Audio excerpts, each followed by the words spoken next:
رسول مکرم صلی اللہ علیہ وآلہ وسلم کے امت پر جو حقوق ہیں اس حوالے سے ہم گفتگو فرما رہے تھے۔ سابقہ خطبہ کے اندر رسول مکرم صلی اللہ علیہ وآلہ وسلم کی تعظیم کے حوالے سے، آپ کا ادب، آپ کے احترام کے حوالے سے ہم نے گفتگو کی تھی۔ جب آپ کے بارے میں گفتگو کی جائے تو الفاظ کا چناؤ ایسا ہونا چاہیے کہ جس سے محبت جھلکتی ہو، احترام جھلکتا ہو۔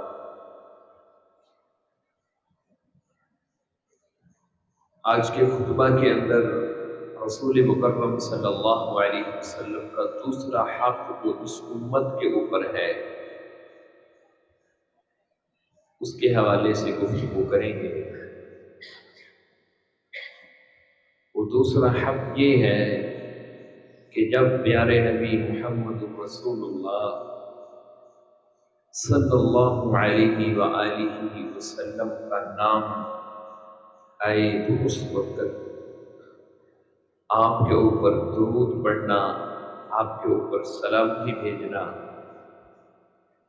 یہ امت کے ہر فرد کے اوپر لازمی، ضروری اور فرض ہے۔ جو شخص نبی مکرم صلی اللہ علیہ وآلہ وسلم کے اوپر درود نہیں پڑھتا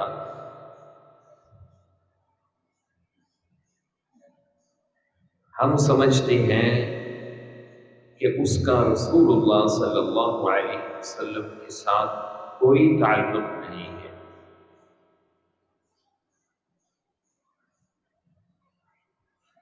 جب بھی آپ صلی اللہ علیہ وسلم کا نام آئے آپ کے اوپر درود پڑھنا یہ فرض ہے۔ رسول اللہ صلی اللہ علیہ وسلم نے ایک حدیث کے اندر بیان فرمایا، آپ نے فرمایا البخیل الذی، بخیل ہے وہ شخص، کنجوس ہے وہ شخص، من ذکرت عنده ولم يصلی علیہ، کہ جس کے پاس میں محمد صلی اللہ علیہ وسلم کا نام آئے اور وہ درود نہ پڑھے وہ کنجوس آدمی ہے، بخیل شخص ہے، وہ بخل کر رہا ہے۔ درود کے حوالے سے ایک انتہائی اہم بات سمجھنی ضروری ہے۔ جب ہم نبی مکرم صلی اللہ علیہ وسلم کا نام نامی اسم مبارک لیتے ہیں اس وقت کئی لوگ بڑے عجیب انداز کے ساتھ، پتہ نہیں وہ ایک سیکنڈ بچا کے کہاں انہوں نے لے کر جانا ہوتا ہے، اس سیکنڈ کے اندر کون سا اہم کام کرنا ہوتا ہے کہ وہ کام درود پڑھنے سے بھی زیادہ ضروری ہوتا ہے، جلدی نہیں کرنی چاہیے۔ اس طرح میں پسند نہیں کرتا کہ میرا کوئی شخص الٹا نام لے، نام کوئی بگاڑ کر لے، اسی طرح اللہ اس کا رسول بھی پسند نہیں کرتے کہ درود پڑھتے وقت کنجوسی کی جائے۔ درود کو محبت کے ساتھ پڑھنا چاہیے۔ رسول اللہ صلی اللہ علیہ وسلم فرماتے ہیں، مجھے جبرائیل نے بتایا کہ میرا کوئی بھی امتی جب میرے اوپر درود پڑھتا ہے اس وقت میری روح کو میرے اوپر لوٹایا جاتا ہے اور پھر وہ درود مجھ تک پہنچایا جاتا ہے۔ یہ تو میرے بھائیوں محبت کے سودے ہیں، یہ تو میرے بھائیوں پیار کے سودے ہیں، یہ تجارت تو زیادہ سے زیادہ کرنی چاہیے۔ اسی طرح کچھ لوگ جب نبی مکرم صلی اللہ علیہ وسلم کا نام لکھتے ہیں تو اوپر چھوٹا سا سواد لکھ دیتے ہیں۔ اب یہ اللہ کے بندو، یہ درود جو ہے یہ کتنا پیج لے لے گا؟ اس پیج کو بچا کے ہم نے کیا کرنا ہے؟ میں سمجھتا ہوں کہ یہ سواد لکھنا صرف درود کی بھی بے حرمتی ہے اور رسول اللہ صلی اللہ علیہ وسلم کی بھی گستاخی، کہ جس شخصیت کے ساتھ ہم دعوے کرتے نہیں تھکتے محبت کے، ان کے اوپر درود پڑھنا تو اور لکھنا یہ تو بڑی فضیلت والا عمل ہونا چاہیے۔ سواد لکھ کے وہ ٹائم جو بچ گیا ہے، جو پیج بچ گیا ہے، اس کا کیا کرنا ہے؟ محبت کے ساتھ پورا درود لکھیں صلی اللہ علیہ وآلہ وسلم۔ جب تک یہ لکھا جائے گا رہے گا، جو اس کو پڑھے گا آپ کے نامہ اعمال کے اندر اس کی نیکیاں جاتی رہیں۔ یہ وہ مبارک عمل ہے جس کے بارے میں اللہ تعالیٰ نے فرمایا ان اللہ و ملائکتہ، اللہ بھی درود بھیجتا ہے محبوب پیغمبر صلی اللہ علیہ وسلم۔ صرف اللہ نہیں بھیجتا، اللہ کے فرشتے بھی بھیجتے ہیں۔ ان اللہ و ملائکتہ یصلون علی النبی، اللہ بھی بھیجتا ہے، اللہ کے فرشتے بھی بھیجتے ہیں۔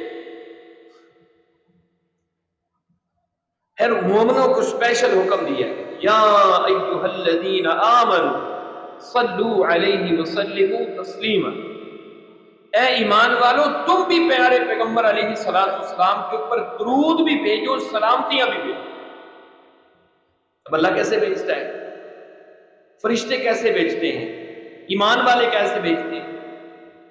اس کی مفسرین نے، شارحین نے شرح کی اللہ کا درود بھیجنا کیا ہے۔ جب اللہ کے لیے صلوات کا لفظ آتا ہے تو اس کا مطلب ہے اللہ اپنی رحمتوں کا نزول کرتا ہے۔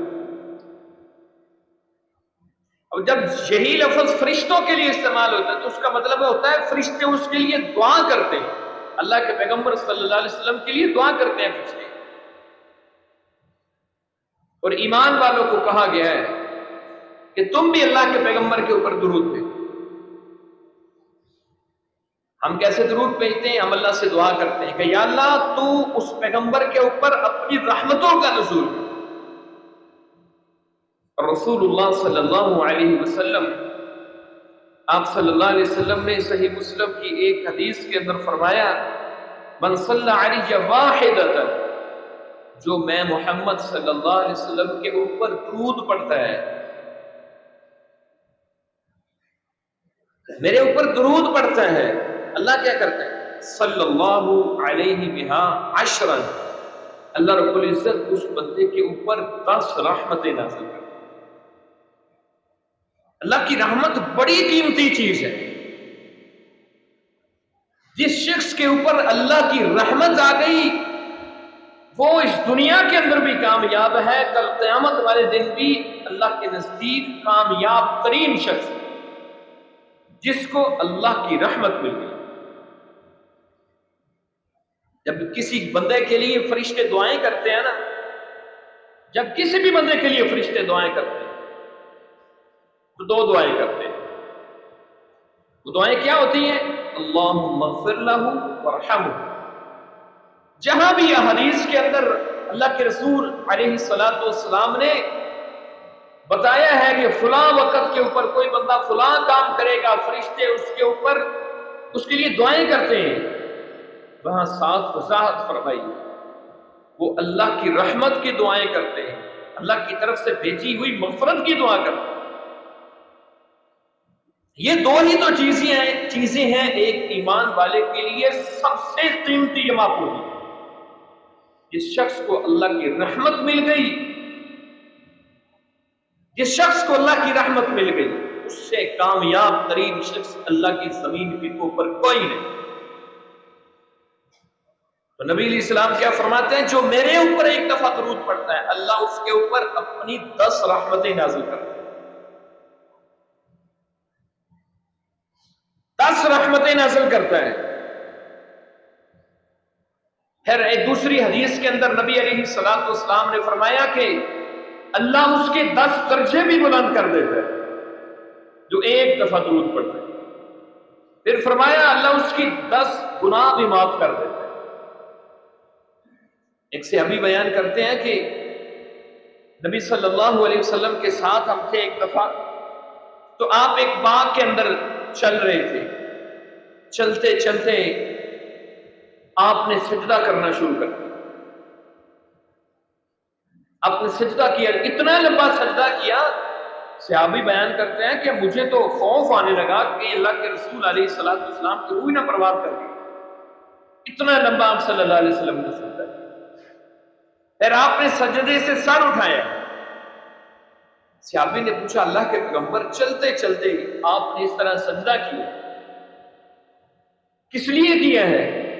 نبی صلی اللہ علیہ وسلم نے فرمایا ابھی ابھی میرے پاس جبرائیل ہے اور مجھے جبرائیل نے خوشخبری دی ہے اللہ کے پیغمبر جو شخص آپ کا امتی آپ کے اوپر ایک دفعہ درود پڑے گا اللہ اس کے اوپر 10 رحمتیں نازل کرے گا، اللہ اس کی 10 خطائیں معاف کرے گا، اس کے 10 درجے بلند کرے گا۔ فسجدت لک شکرا، میں نے اس خوشی کے اوپر اللہ رب العزت کا شکریہ ادا کیا۔ آپ ذرا الفاظ پہ غور کریں، رسول اللہ صلی اللہ علیہ وسلم نے فرمایا میں نے اس خوشی کے اوپر اللہ کا شکریہ ادا کیا ہے۔ یہاں پر میں ایک بات آپ کو سمجھانا چاہوں گا، رسول اللہ صلی اللہ علیہ وسلم نے فرمایا مومن کے لیے، مومن 2 ہی حالتوں میں رہتا ہے، بلکہ کوئی بھی انسان ہے اس کی 2 ہی حالتیں ہیں، یا تو وہ اس کو خوشیاں ملتی رہتی ہیں یا وہ پریشانیوں کے اندر رہتا ہے۔ رسول اللہ صلی اللہ علیہ وسلم نے پریشانیوں کا حل بھی بتایا اور خوشیاں گزارنے کا طریقہ کار بھی بتایا۔ خوشیوں کا مطلب ہرگز نہیں ہے کہ انسان ہلڑ بازی شروع کر دے۔ یہ جو لفظ جشن ہے نا، جشن، اس کا اسلام کے ساتھ کوئی تعلق نہیں ہے۔ اسلام کے اندر یا شکر ہے یا صبر ہے، 2 ہی حالتوں میں نا انسان، 2 ہی حالتوں میں ہے، یا خوشی کے اندر ہے یا پریشان ہے۔ خوشی ہے تو پھر شکر ہے، پریشانی ہے تو پھر صبر ہے۔ پریشانی کے اندر اللہ کے رسول علیہ الصلوۃ والسلام نے بے صبری کا مظاہرہ کرنے سے منع کیا، اور خوشی کے اندر اللہ کی حدود کو پامال کرنے سے منع کیا۔ رسول اللہ صلی اللہ علیہ وسلم نے خوشیاں منائی، ایسا نہیں ہے کہ آپ کو خوشیاں نہیں ملی۔ یہاں پر اللہ کے پیغمبر کو خوشی ملی ہے کہ میرا امتی میرے اوپر درود پڑتا ہے، اللہ اس کی 10 اس کے اوپر 10 رحمتوں کا نزول کرتا ہے، اللہ اس کے گناہ معاف کرتا ہے، اللہ اس کے درجوں کو بلند کرتا ہے۔ فتح مکہ کے موقع کے اوپر رسول اللہ صلی اللہ علیہ وسلم کو خوشی ملی ہے، آپ خوش ہیں۔ لکھا نور رکھی نے اللہ کے رسول علیہ الصلوۃ والسلام اپنی سواری کے اوپر، اونٹ کے اوپر سوار ہیں، آپ مکے کے اندر داخل ہو رہے ہیں، کیسے؟ پٹاخے بجا کر نہیں، اللہ کے پیغمبر علیہ السلام کی گردن جھکی ہوئی تھی، اتنی جھکی ہوئی تھی کہ آپ کا سر اونٹ کی کوہان کے ساتھ لگا ہوا۔ مومن تو جھکنے والا ہے اللہ کے سامنے، مومن کو خوشی ملتی ہے تو اللہ کے سامنے جھکتا ہے، وہ پٹاخے نہیں مارتا۔ جہاں ہم نے رسول اللہ صلی اللہ علیہ وسلم کی محبت کے نام پر پتہ نہیں کیا کیا کچھ شروع کر دیا۔ رسول اللہ صلی اللہ علیہ وسلم نے اپنی ولادت کی خوشی منائی ہے، آپ نے خود منائی ہے۔ کیسے منائی ہے؟ کہ اللہ کے رسول علیہ الصلوۃ والسلام کا دیا ہوا دین کافی نہیں ہے، آپ کی خوشی منانے کا طریقہ دیا ہوا کافی نہیں ہمارے لیے۔ معاف کیجیے گا، یہی وتیرہ بنی اسرائیل کا تھا۔ اللہ نے فرمایا فضلتکم علی العالمین، ہم نے تمہیں جہانوں کے اوپر فضیلت عطا کی تھی، لیکن جب انہوں نے اللہ کی دی ہوئی فضیلتوں کو نہیں اپنے اوپر ان کو ہضم نہیں ہوئی، اپنی مرضی کا ہر کام اپنی مرضی کا، جہاں پر اللہ نے کہا سجدہ کر رہا ہے انہوں نے نہیں کیا، ہر حکم اللہ اور اس کے رسول کے کام کے خلاف، پھر اللہ رب العزت نے ایسا ڈنڈا پھیرا ہے، اللہ رب العزت نے ان کے اوپر ایسے لعنتوں کی بارش کی ہے رہتی دنیا تک، اللہ رب العزت نے ان کو دھتکار دیا ہے، لعنتیں برسائی ہیں۔ ہم بھی کوئی اوپر سے کوئی پرمٹ لے کر نہیں آئے جو مرضی کرتے پھریں، نہیں، رسول اللہ صلی اللہ علیہ وسلم سے پوچھا گیا اللہ کے پیغمبر آپ سوار کا روزہ کیوں رکھتے ہیں؟ صحیح حدیث ہے رسول اللہ صلی اللہ علیہ وسلم کی، سوار کا روزہ کیوں رکھتے ہیں؟ آپ نے فرمایا اس دن میری ولادت ہوئی۔ آپ ہر ہفتے خوشی منائے رسول اللہ صلی اللہ علیہ وسلم کی ولادت کی، یہ خوشی عبادت ہے، اللہ کے پیغمبر صلی اللہ علیہ وسلم کی ولادت کی خوشی منانا یہ عبادت ہے، عبادت اپنی مرضی کی نہیں ہوتی، عبادت کے لیے طریقہ رسول صلی اللہ علیہ وسلم یہ شرط لگائی اللہ تعالیٰ نے، قل ان کنتم تحبون اللہ فاتبعونی، اگر تم اللہ کے ساتھ محبت کرتے ہو تو پھر میں محمد کی پیروی کرو۔ دین رسول اللہ صلی اللہ علیہ وسلم کے پیچھے چلنے کا نام، دین اللہ کے رسول علیہ السلام کے پیچھے چلنے کا نام ہے، یہی ہمارا جرم ہے جس کے بدلے میں لوگ پتہ نہیں ہمیں کیا کیا کچھ کہتے۔ تو نبی علیہ السلام نے فرمایا مجھے خوشی ملی ہے، میں نے کیا کیا؟ سجدہ کیا، اللہ کے حضور سجدہ کیا ہے، مجھے خوشی ملے میں فرض نمازیں بھی چھوڑ دے، لو جی آئے وہ نمازاں پڑھن نہ دینے،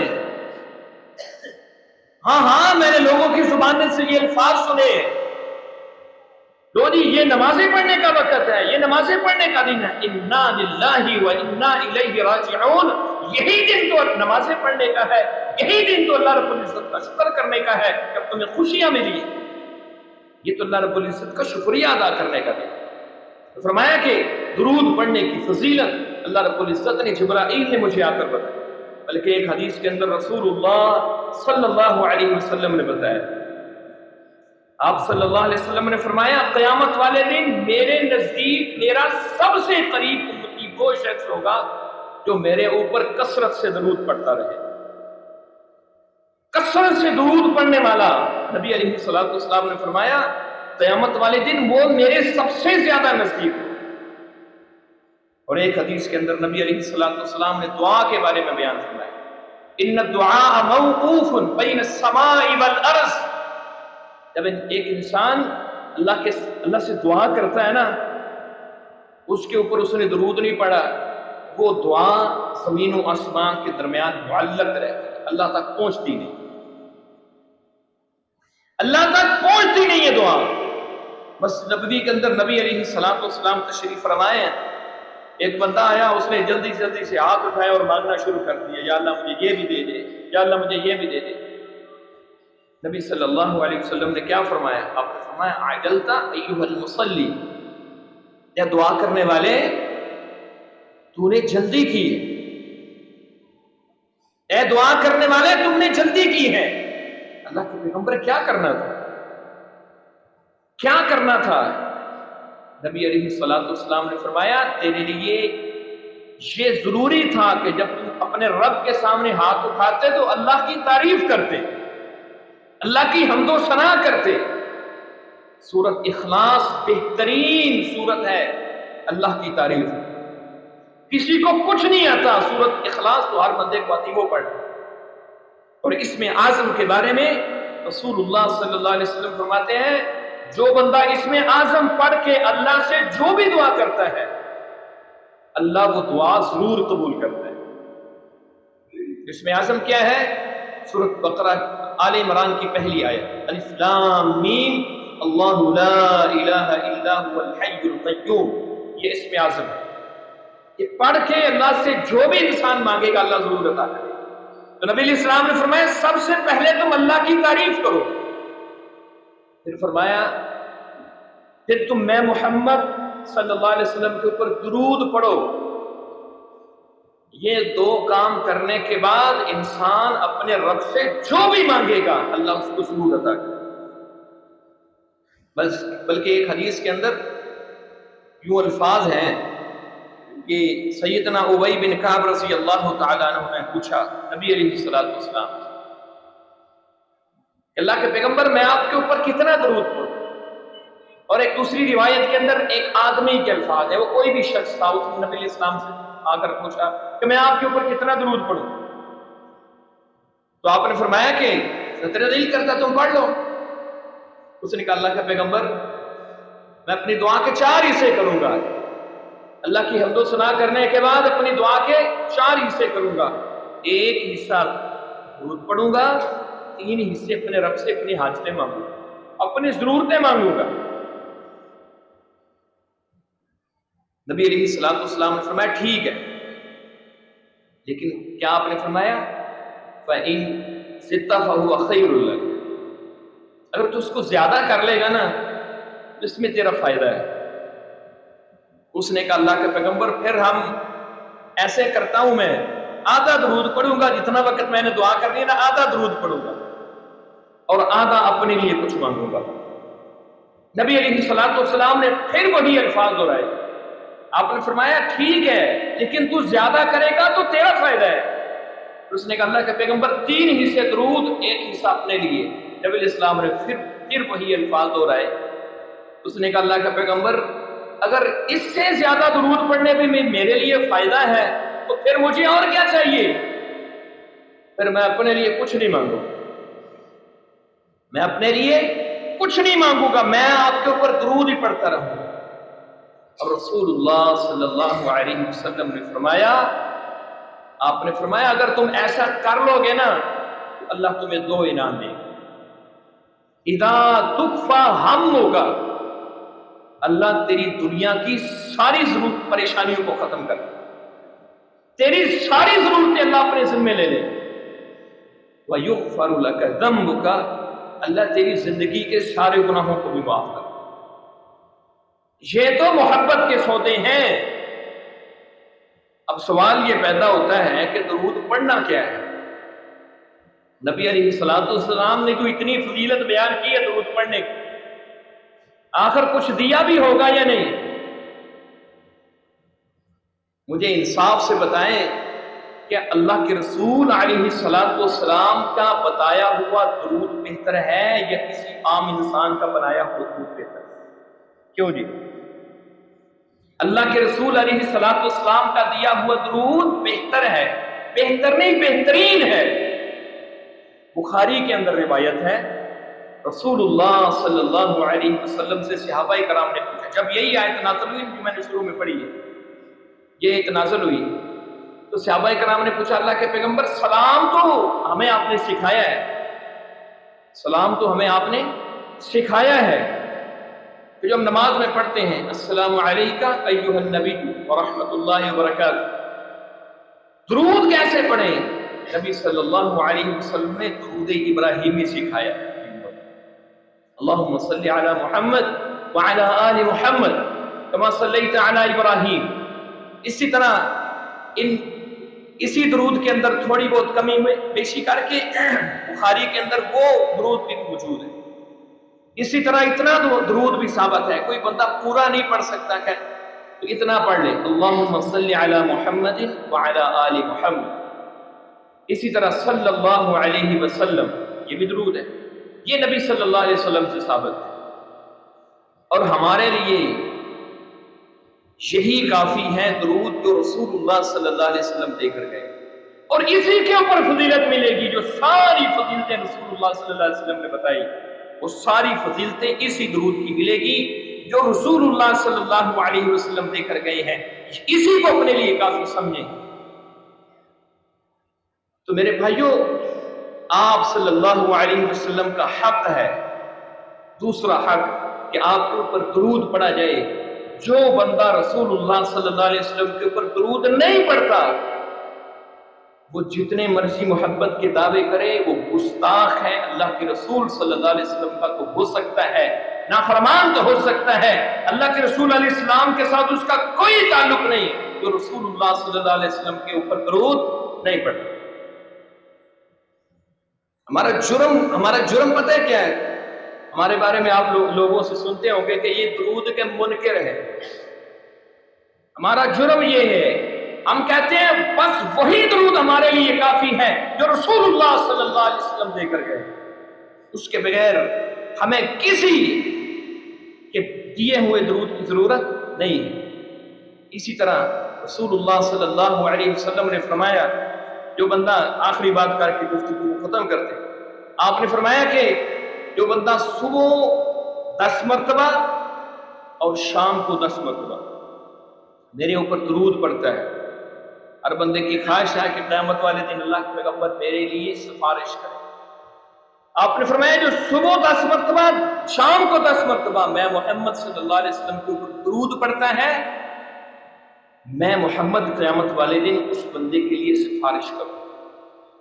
خلاصہ کلام یہ ہے، آپ کی کوئی بھی پریشانی ہے، دنیا جہان کی کوئی بھی پریشانی ہے، آپ درود کو اپنا وظیفہ بنا لیں، اٹھتے بیٹھتے، لیٹے ہوئے، بیٹھے ہوئے، دکان پہ، گھر کے اندر، اپنی زندگی کے اندر درود کو شامل کر لیں، محبت کے ساتھ پڑھا کریں، صحیح الفاظ کے ساتھ پڑھا کریں، اللہ رب العزت دنیا جہان کی ساری پریشانیوں کو ختم کر دیں گے۔